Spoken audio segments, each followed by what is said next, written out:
જય માતાજી. આપણા બધાનું હાર્દિક સ્વાગત છે આપણી ચેનલ મંત્રોની દુનિયા કલિયુગમાં. મિત્રો, આજે સરસ મજાના આપણે એક વાત કરવાના છીએ કે ઘણીવાર આપણે એવું બનતું હોય છે કે આપણી જે કુલદેવી હોય છે, આપણા ઘરમાં જે માતાજી હોય છે, આપણે જે મઢમાં બેસેલા માતાજી હોય છે, એ ઘણીવાર આપણાથી નારાજ થઈ જતા હોય છે.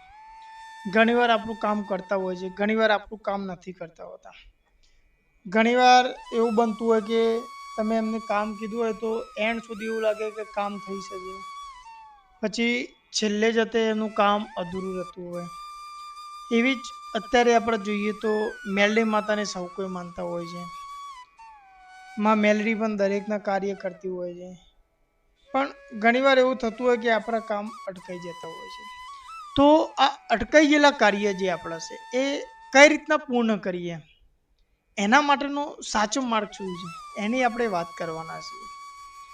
એના માટે મિત્રો વિડીયો ધ્યાનથી જોજો અને ધ્યાનથી સમજજો તો તમને જરૂરથી ખ્યાલ આવશે. તો વાત કરીએ તો મિત્રો, અત્યારે કેવું ચાલી રહ્યું છે, જે પ્રમાણે કલયુગ આપણો ચાલી રહ્યો છે એ પ્રમાણે વાત કરીએ તો ભાઈ બહેનો નથી રહ્યો એવું કહેવું એ ખોટું નહીં પડે મિત્રો.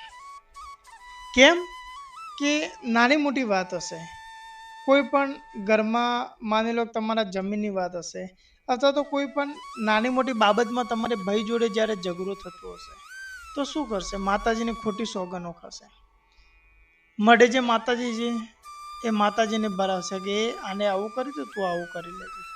તો આ પરથી આપણે જોઈ શકાય કે એવું કેવું ખોટું નથી કે ભાઈ બહેનો નથી રહ્યો. બીજું, ઘણીવાર તમારા મનમાં એવું થતું હશે કે માતાજીને આપણે રાત દિવસ દીવા કરીએ છીએ છતાં પણ આપણું કાર્ય નથી થતું.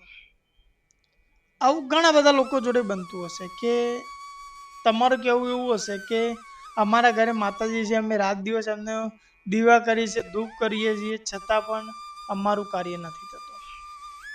તો આના માટે દીવા ધૂપ કરવાથી તમને દેવ નથી મળતા કે તમારું કાર્ય નથી થતું હોતું.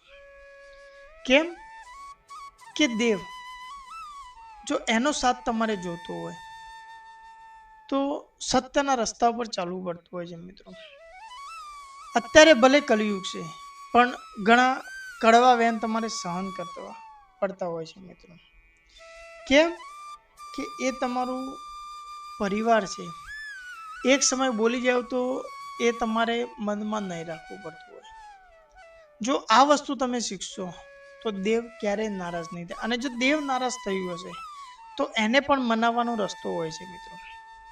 જેમ કે આપણે કુલદેવીની વાત કરીએ, જો કુલદેવી આપણાથી નારાજ હોય તો રવિવાર અથવા તો મંગળવાર હોય તો એના મંદિરે અથવા તો મંદિરે ના જાવ તો ઘરમાં જે આપણું પોણિયારું હોય ત્યાં માતાજીનો દીવો કરવાનો, એને કોઈ પણ મીઠાઈ ચડાવવાની, જો ફૂલ મળે તો એને ફૂલ ચડાવવાનું અને બે હાથ જોડીને એટલું નિવેદન કરવાનું કે હે માં, હે માવડી, જે અમારાથી ભૂલ થઈ હોય એ માફ કરજે. તું અમારી માડી છે, અમારી માવડી છે. જો તું આજ અમને ખોરે નહીં લે તો બીજું અમારું કોણ થશે? માં, અમારી ભૂલચૂક અમને માફ કરીને તારા ખોરામાં લેજે, તારી છાયામાં રાખજે અમને. બસ આટલી વિનંતી કરવાની છે મિત્રો, જેથી કુલદેવી પણ હશે તો પણ તમારા પણ નારાજ નહીં રહે. હા, એવું બની શકે કે એકવાર કરવાથી ના થાય, પણ જો આ વસ્તુ કર્યા પછી તમે રવિવાર મંગળવાર માનો ઉપવાસ કરી માની ભક્તિ એટલે કે પૂજા કરો છો, માનું હૃદયથી નામ લો છો તો એ જરૂર તમારા પર પ્રસન્ન થતી હોય છે. બીજી વાત કરીએ આપણે મેલડી માતાની, તો મેલડી માતાને પ્રસન્ન કરવાનું એ ખૂબ જ મહત્વની વાત છે મિત્રો. એક એમનો મંત્ર પણ આવે છે જેને આપણે વંદના મંત્ર તરીકે ઓળખીએ છીએ. એ મંત્ર જો માતાના મંદિરે જઈને તમે કરો છો તો પણ માતાજી ખૂબ જ પ્રસન્ન થતી હોય છે મિત્રો. એ સિવાય તમે માતાજીના દીવા ધૂપ કરો છો, પણ મેં તમને જે અગાઉ વાત કરી એ પ્રમાણે તમારા કુટુંબી ભાઈ ઉપર પણ જો તમે વેર રાખતા હોય, ઝેર રાખતા હોય, તમારા કુટુંબનો જે ભૂવો છે એને તમે ના માનતા હોય તો ક્યારેય દેવ તમારું કાર્ય કરતું નથી. એના માટે સૌથી પહેલાં તમારો વિશ્વાસ મહત્વનો હોય છે. તમારે વિશ્વાસ રાખવો પડતો હોય છે. તમારા જે કુટુંબ ના જે બુઆ છે એના પર વિશ્વાસ રાખવાનો હોય છે, તમારી જે કુલદેવી છે, તમારા મઢમાં જે માતા બેઠી છે એના પર વિશ્વાસ રાખવાનો હોય છે, ત્યારે તમારા કાર્ય થતા હોય છે. તો બહુ ટાઈમ નહીં લઈએ, આગળ આપણે વાત કરીએ તો માં મેલડી માતાને મનાવવાનો સાચો રસ્તો એ જ છે મિત્રો કે સંયમ, ધૈર્ય રાખવું જરૂરી છે જીવનમાં.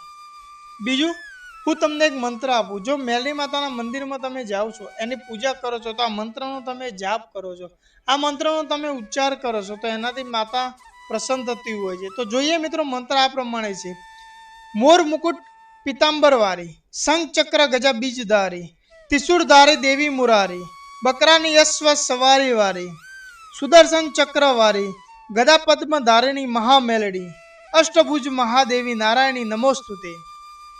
આ મંત્ર છે મિત્રો, આ માતાજીનો વંદના મંત્ર છે. તમે માં મેલડીના ત્યાં જઈ મંદિરે તમે પૂજા કરી અને જો આ મંત્રનું તમે ઉચ્ચારણ કરો છો, મંત્રનો તમે જાપ કરો છો, તો માં મેલડી તમારા પર પ્રસન્ન થતી હોય છે મિત્રો. ભક્તિ એ અંધશ્રદ્ધા નથી મિત્રો.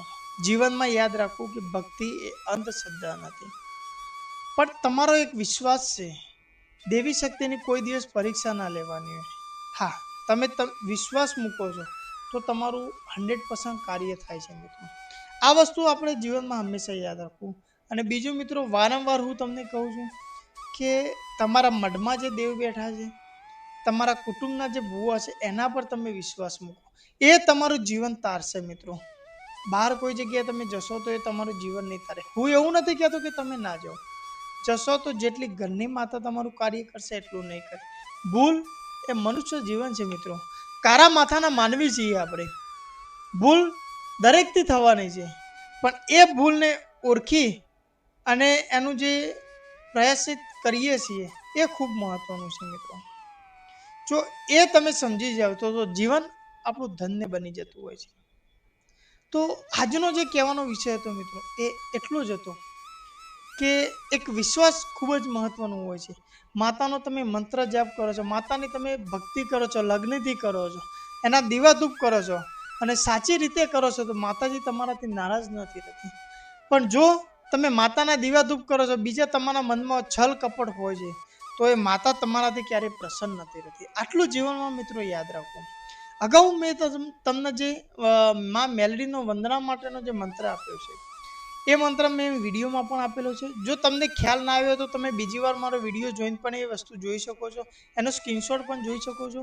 અને જો મિત્રો આ માહિતી તમને યોગ્ય લાગી હોય તો મારી ચેનલને સબસ્ક્રાઈબ કરવાનું ભૂલતા નહીં અને વિડીયોને લાઇક કરી તમારા 2 મિત્રો સાથે જરૂરથી શેર કરજો મિત્રો. માં મેલડી તમારી સૌની મનોકામના પૂરી કરે મિત્રો. તો મળીએ આગળ નવા વિડીયોમાં નવી માહિતી સાથે. ત્યાં સુધી રજા લઈશ. જય માતાજી, હર હર મહાદેવ, જય માં મેલડી.